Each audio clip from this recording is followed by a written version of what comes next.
Welcome to the deep dive. Today we're tackling something really common, osteoarthritis of the knee. Yep, very common. Probably the most frequent type of knee arthritis people encounter. Exactly. And understanding it is, well, pretty crucial for anyone getting to grips with musculoskeletal health. Oh, sure. So our mission today is basically to pull out the really key high-yield info from some revision notes.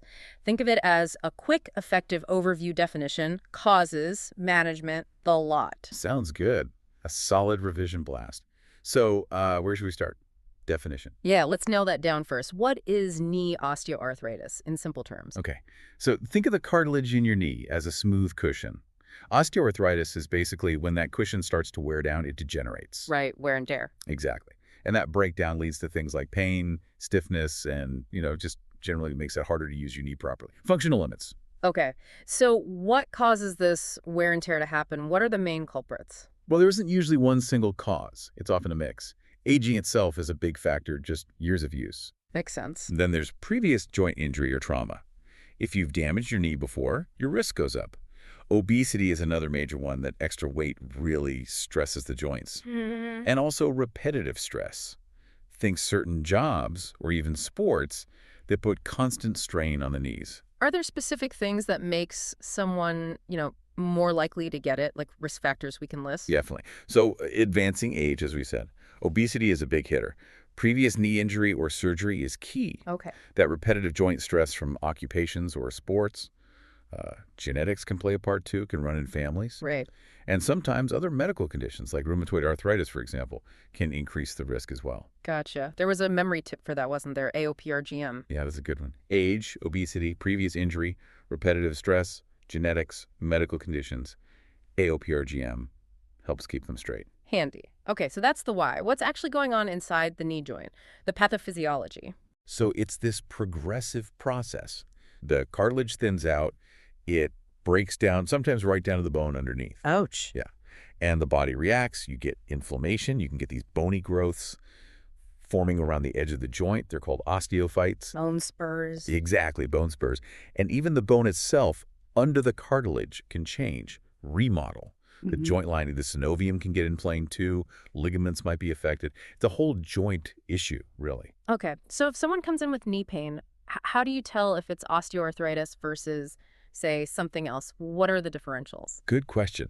You've got to rule out other things. Other kinds of arthritis, definitely like rheumatoid arthritis, which is more inflammatory. Right. Gout can affect the knee.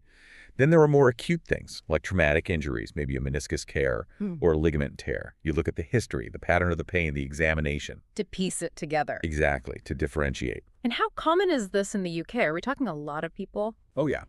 It's very prevalent, especially as people get older.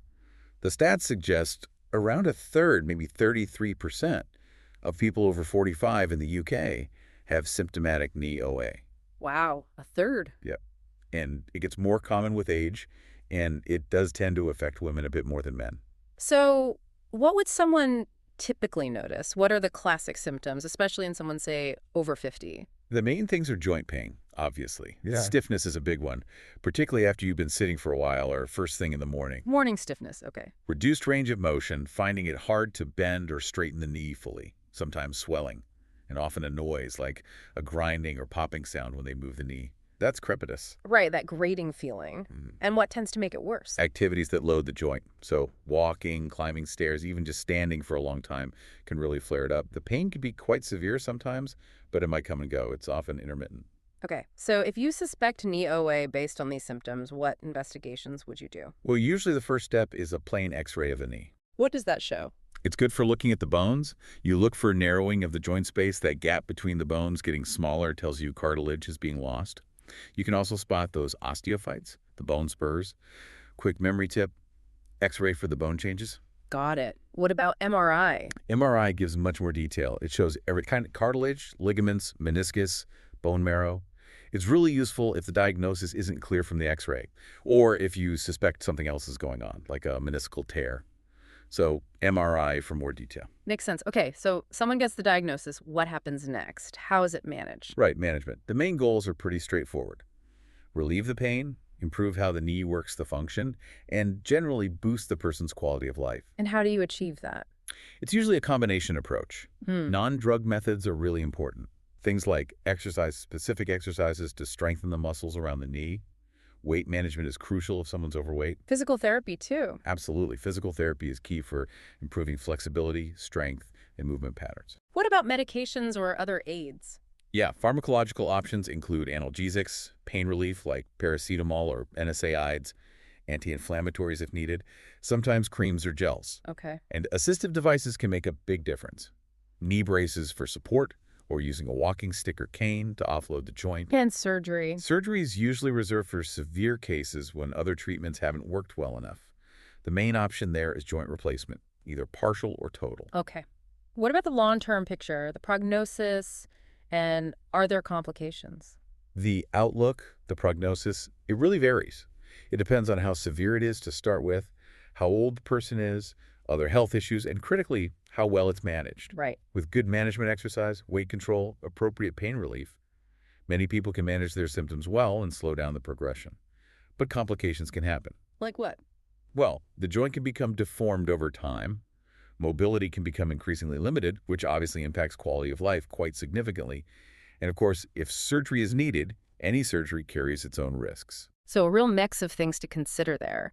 We've covered quite a bit: the definition, causes, risk factors, what's happening in the joint, how it presents, diagnosis, management. Quite a deep dive. Yeah, covered the essentials. It really highlights how much osteoarthritis can impact people. It really does. And it makes you think, doesn't it? Given how common it is, Yeah. what lifestyle changes could people realistically make now that might be most effective in maybe not preventing it entirely, but mitigating the risk or slowing it down if it starts? That's a great question for everyone to ponder.